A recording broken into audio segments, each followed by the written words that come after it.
that recording okay, yeah? It says no data. Hang on. Stop streaming. No. Yeah, we're on. Excellent. Good to go. Good afternoon. Good morning. Welcome to Here We Golf. My name is Jay from Here We Golf. I'm Dan from Here We Golf. How are we all? Still reeling off the US Open, but Yeah. Managed to catch bits of it. I'm obviously over here on holiday, so not able to watch any of it live, but I've caught a few highlights. Seen that stat putt to win it. Incredible, wasn't it? What a way. Unbelievable. I had to stay up and watch it all, to be fair. I think I watched the whole lot. It was epic, to be fair. I thought Bob Mack was going to do it, but it wasn't to be.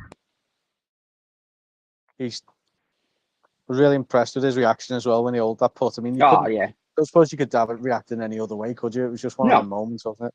Yeah, it was incredible. Everything Tiger used to do, wasn't it? That. Yeah, just absolutely nailed it. Reminded me of. Yeah. Like he didn't expect it. He didn't expect to hold it. To be fair, did he? No. Didn't he have 2 putts for it though? He won by 2 shots in the end, I think, didn't he? Yeah. He just wanted to lag it up there, but next minute he was absolutely flying into the back. Absolutely brilliant. Yeah. But yeah. And I think he deserved it as well, didn't he? He was there all week. Oh, yeah. Especially after the players, I thought he was so unlucky, wasn't he, at the players? McIlroy, he sort of handed it to McIlroy on the. JJ spawned it. But it shows some mental resilience to come back there, given his past. He was nearly quitting the game a few years ago, wasn't he? So I mean, it's just a nice story, isn't it? Yeah, I saw him say that. He said, "If this is the way I'm going to go out, I'm going to go down swinging or something." He said, didn't he? Yeah. And the next thing he's bounced back and he's got a major in his back pocket. Yeah, set for life. Do you want to talk DP World Tour Fantasy first, or do you want to do the US Open? What do you want to do?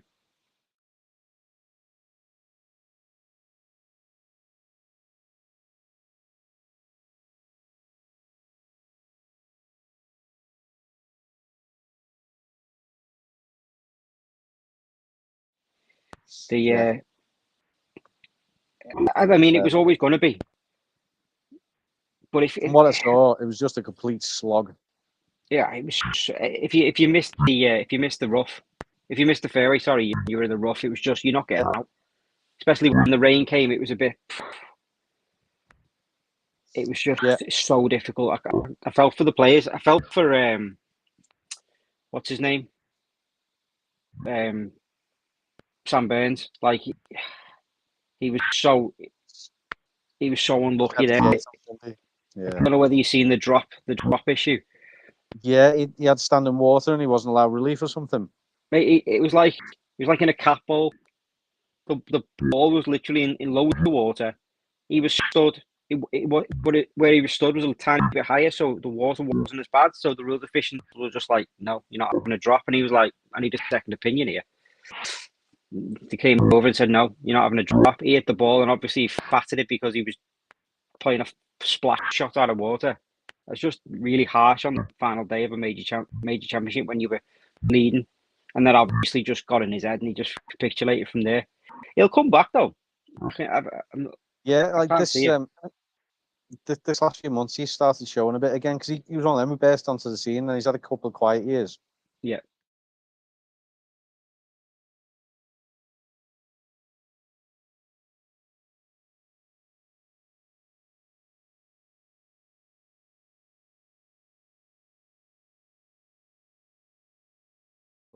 He's going to do it here. I just thought 2 more birdies here on the back because he's capable of it, and he's going to do it. And we're all just going to say, "What is going on here?" But his final hole, he just hit the rough, and even a magician like Scotty, he couldn't do nothing about the rough. It was just too difficult. Like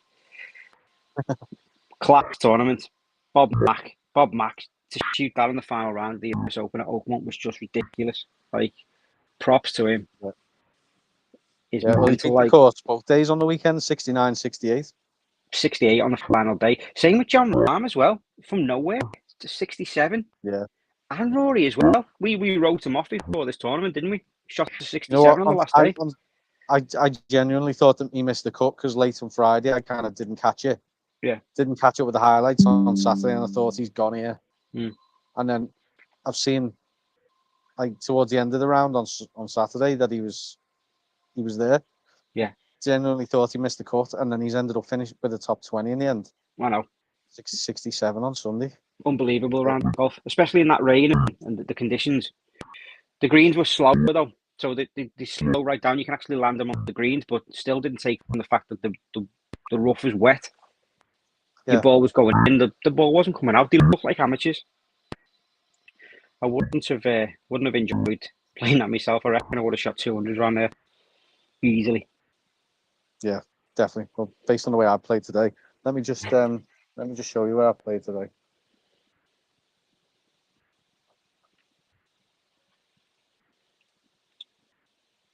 At McCarty Golf Club in Egypt. Just spin it around here. Wow. You see that? Yeah. It's like a Scottsdale. Scottsdale, Arizona. What is it? Is it a desert course? Is it? Yeah, it's just like reminds me a bit like an American one with the like in Texas they got all the native areas and wasteland. Yeah.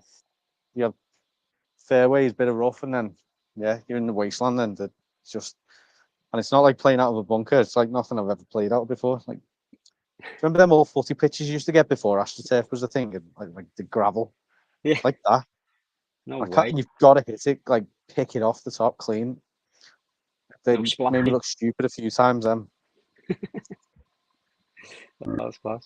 But yeah, like it's class, is not, but you can't beat playing golf abroad. No, not at all. Brilliant, isn't it? Early start for you this morning. Yeah, we got here at 7. Well, we got picked up from the hotel about 6:45 in the buggy. Bloody hell. Teed off about 7:15. But did the front 9 from like the second to back tees, the 6 tees, and then the second 9 I did from the very front tees. One of the par 3s was like 77 yards. You're joking? Yeah, stupid. Yeah, I don't know if they were junior tees or ladies or what. It was short though. Fair enough. Would you go back? Say that again. Would you play again? I'd play again. Or would you need your own clubs for it? I think so. Yeah, renting's tough. Yeah, you spent 9 holes trying to get used to them.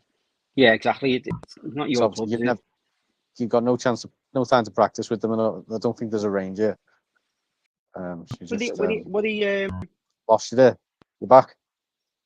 Yeah, back. Yeah, no chance to practice with them, so it's complete going in blind on the first tee. In future, it'd be worth paying because you have to pay to rent them. It'd be worth paying the extra 20 quid just to bring your own and enjoy it more. What would the make of them? Callaway Rogue. Oh right, so they're like oh no, Callaway Edge is Costco, isn't it? Callaway Rogue. Well, that's not too bad then. Just a couple of years older. Hey, a couple of years older. Costco, wasn't it? Callaway Epic. Edge, I think. Oh, Edge, yeah, that's it. Epic was the main one, wasn't it? Before Elite came on. Yeah. Right. Should we get back to golf? Yeah, let's get back to the US Open. Rasmus Nygaard Peterson looked like he was going to have a big week and then sort of faded on Sunday. Yeah, but he was coming back. 74. I don't know whether did you see his front 9 though? I think he made 5 birdies in a row. Nygaard Peterson? Yeah. On Sunday? Yeah. No, you think of someone else. Yeah. He shot 4 over front 9. Yeah. What am I thinking of here? Someone went birdie. Might have been on Saturday actually. He had 69 on Saturday. Yeah, I think it was Saturday. He had 4 birdies in a row and I thought, hang on a minute. He's coming here. Just check the leaderboard. Yeah, it was Saturday. He birdied the 4th, 5th, 6th, and 7th, and I thought, oh, hello. But it wasn't to be on Sunday. Which is fair enough. I was impressed by a few players, though, to be fair, especially Carlos Ortiz. He had a bit of bad luck in the final round, but the guy was dialed in for the front 9, and I thought, you know what, he's got a massive chance here of doing it. Good showing by Ben Griffin as well. Again, Like for 3 days, the leaderboard looked a bit of a mess, and it's kind of the creamer, isn't it? There towards the end, hasn't it? On Sunday, yeah, it looks like a normal leaderboard again by the time that it's finalised. Hovland as well. He was Yeah, he was unlucky there, to be honest. He wasn't putting well whatsoever. His putting was just, he wasn't holding anything from 10 foot. His lag putting was okay, but he just wasn't there putting. So if he had been, I think he would have won it by a country mile, to be fair, because he was in there for the whole sort of duration of the tournament. And Tyrrell as well, it was just so unlucky on the 17th. He would have won that comfortably if he had found the fairway, but he found the rough on a really awkward position on the 17th. If he had made a birdie or an eagle, he would have gone to even par and then had won for the win on the last, but wasn't to be. It was nice to see Adam Scott back in the mix of the majors, but Sunday his game deserted him, from what I can tell on the scorecard. I didn't see what happened to him on Sunday, but 79. He was in the mix until about the 12th hole, and then he just lost it. Like, he found the rough a few times. His drive, he wasn't accurate, and then it's just Oakmont just bit him. Yeah. Oakmont was a test for the player. I don't know whether you've seen about Wyndham Clark. No. He just absolutely, he missed the cut on the Friday, went in there and absolutely destroyed the locker room. As well. I saw pictures of it, but I didn't see who did it. Yeah, Wyndham Clark, he absolutely just destroyed like two lockers. It's not good, that is it, whatsoever. No. Like, I mean, you're a grown man. Yeah. Vandalism. Like, obviously he's got a few quid so he can just repair it, whatever, but I mean, you've got to show respect for the course, haven't you? But apparently it's commonplace for Oakmont to just get absolutely destroyed at the end because it's that difficult. It's a mental test. But yeah, the live guys didn't show up as much, other than Tyrrell and John Rahm. Lots of big names missed the cut, but it was the first 2 days seemed just a bit of a free for all. He didn't have a clue who was going to show up, really, did he? No. Same. Just flicking through them missed cuts here. So you got Clark, Oberg, Cantlay. Yeah. Just going through the top of the world ranking players: Minwoo Lee, Tommy, Bryson, Sepp Straka, Justin Thomas. Yeah. He was a pick, wasn't he? I'll come on to him in a bit. Captain. Dreadful. Yeah. Should we cover off the fantasy DP then? I think it's why.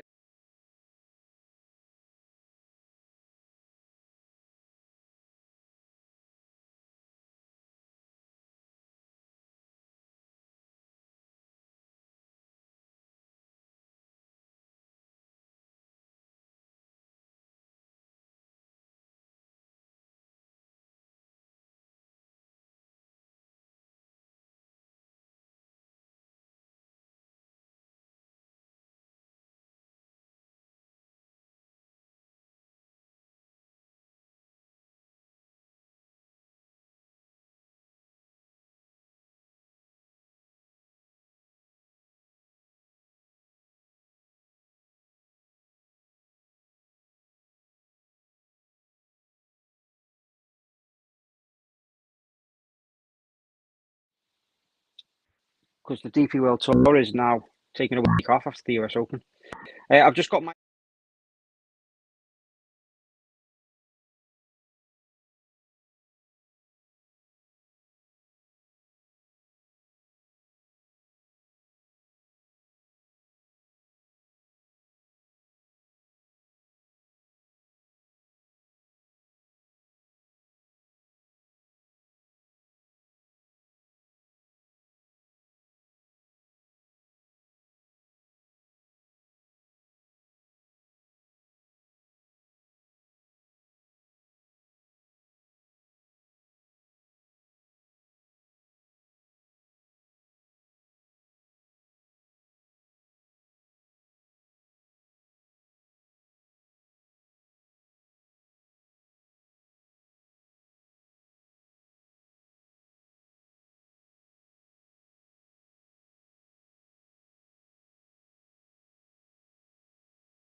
Yeah.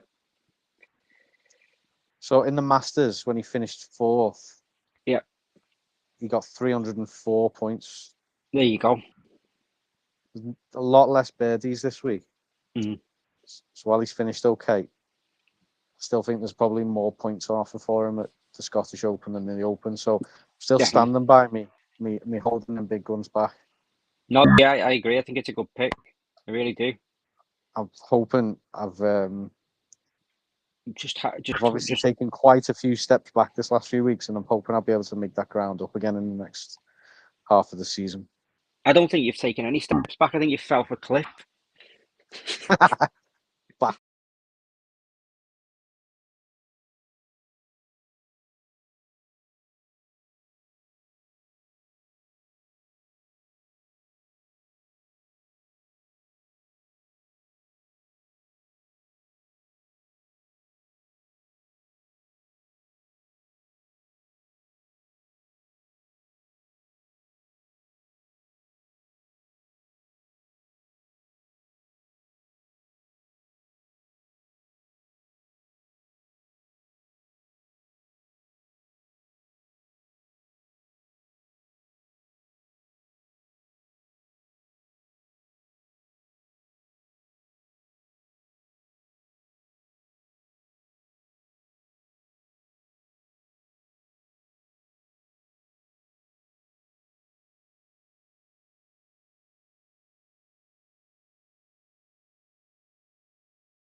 Free fall, absolute free fall. It's disaster. This Halfway in, can he have a better back nine? We will see. Yeah. Have a sausage roll at the turn, I think. You need a coffee, mate. Coffee, mate. Coffee, mate. Okay. Yeah. Are we done with the US Open? Happy with that? Yeah, I'm happy to move on from all of that. It was one to forget for me. Right, the Travellers. Swiftly move on. So, I've done a bit of research on the Travellers. Go on and take it away, lad. One of the most entertaining stops on the calendar. TPC River Highlands, not the longest, par 70, playing just under 50 yards. Proper test of patience, precision, and guts. It was laid out in 1928 by Pete Dye, so it's another Pete Dye course. Tree line luck with some teeth when it comes to angles and approach shots. You can't just bomb and gouge your way to win. You've got to think your way around. So we're not looking for big bombers. But let me come on to that. Holes 15 through 18, some of the best finishing holes on tour. You've got a drivable par 4 at 15, short par 3 over water at 16, and then 17 and 18 wrap around a massive pond with the grandstand. So it's a proper tour hole, you know, where you've got a massive grand stadium sort of hole. Notable mentions on this: Jim Furyk shot for 58 round here, the lowest in PGA Tour history. So let's see if we can get some low scores this week. Risk and reward in the final. So in the final few holes, so it does reward bold but smart golf. So let's see how we get on here. It seems like a good tournament. The field is absolutely stacked as well. You've got Scotty and Rory there. You've got Tommy. You've got Sepp Straka. You've got. There's only 2 of the top 20 not there, and I think is that probably because of Liv? Is that Bryson and I don't know who's the other one, John Rahm or something? Or I'm not sure. But to be fair though, it just shows you done it. Scotty is absolutely stacked this year. He's grinding, isn't he? He's playing a lot, which is good. Good to see. I'm looking forward to it this week. This will feel like a pitch and putt place compared to what they've just had. I think they're all going to go in there feeling a lot more relaxed and mentally free. They'll feel like they can just open the shoulders up and relax a bit this week. I reckon we're in for a low one. Yeah. If you were a betting man, who would your money be on this week? In this field, like it's hard to just not see past Scotty. He's just constantly, he's just there every time, isn't he? think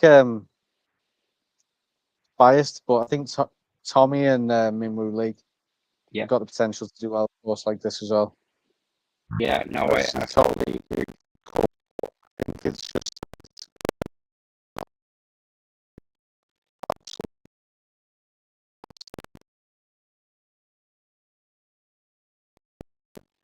to try and break his duck.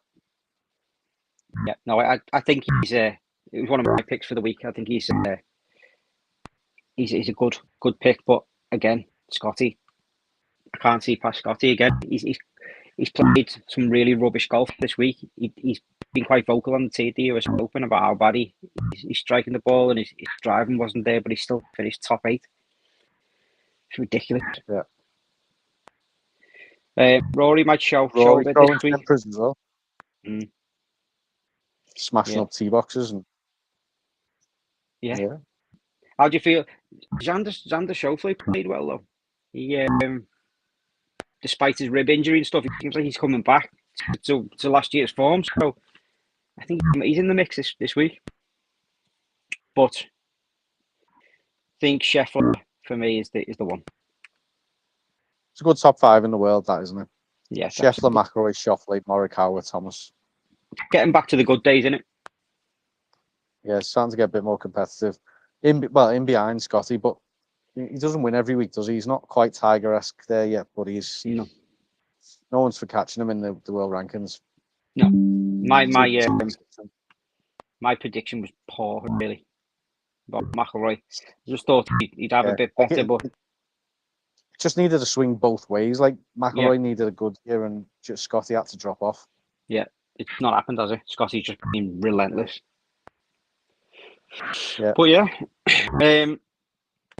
To be honest, that's about it. Other than to mention the Macmillan 72-hole challenge that we're taking on at Knot End Golf Club. Sporting shirt today, lad. Sporting shirt. Absolutely love that. The longest day golf challenge. I've bought a new pair of golf shoes for it, so I'm going to be debuting them. I'd get them broken in before, mate. I think that's a good idea. But yeah, I'm going to be debuting them. And stuff. If you want to donate, the link is in the comments. I'll be putting that in the comments after this is going live. Well, not that we're not live now, but please feel free to do so because it's a great cause. It affects so many people. Horrible disease affected us both in the past.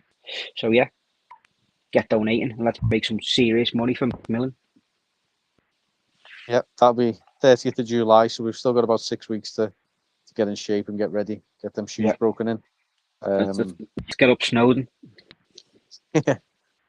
Yeah, need to get a few miles in the legs, and if we can raise a bit of money, anything you can donate as little or as much as you want, we massively appreciate anything.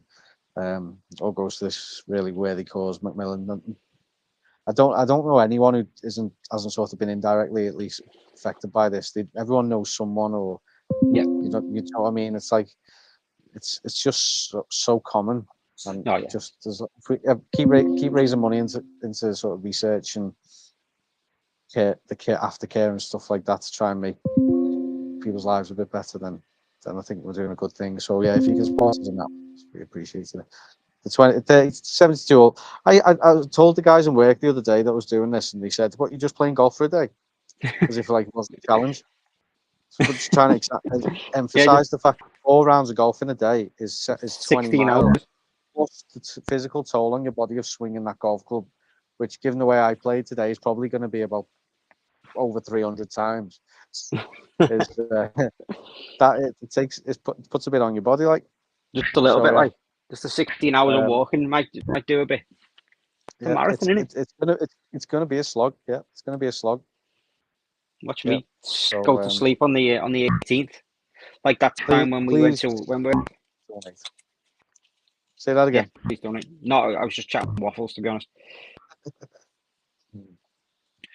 Also, ShotScope, Hiwi Golf is the code for ShotScope for 15% off all of your rangefinder needs and your golf watches. So if you fancy one of them, it really helps. It hasn't helped on today at all because he was using whack clubs. But if you fancy I was like, a yeah, new I've got 120 rangefinder. yards in. I have no idea which of these clubs goes 120 yards, but let's let's pull one out, see what happens. But Like yeah, obviously, when you know your yardages, they are very handy. yeah, and obviously Father's Day was on Sunday. There's going to be a few of you who forgot about it. So get on Shots Go, buy your dad a rangefinder because he'll love you. He'll love you for it. And it'll improve his golf game, so he'll come home happier as well. Yeah, and that'll help your mum. Right, so there's nothing more to add. Let's bid Dan a farewell and tell him to enjoy his beer and his cocktails and his pool. Yeah, And off back to the hotel now. Get in the pool, cool off because it's hot, isn't it? is it hot down there? Yeah, Yeah, no, it's bad about to be 36. in Egypt. It's not here. It's nice and overcast and grey. So no golf for me today. Commiserations. Right, mate. I'll bid you farewell. I've been Jay from Here We Golf. I'm Dan from Here We Golf. We'll see you next week. I'll still be here, I think. We're going to pod next week and preview the Italian Open at the Argentario. Liv's back next week at Dallas. And I don't have it in front of me, the PGA Tour event for next week. Let me just see if I can find that quick. We've got the Travelers, haven't we? And we've got the to review. And then we've got the Rocket Classic from Detroit. There you go. Detroit what? Detroit what? Yeah, baby. Go on. We'll See you later, guys. we're gonna go on Thanks for that. watching. See you later.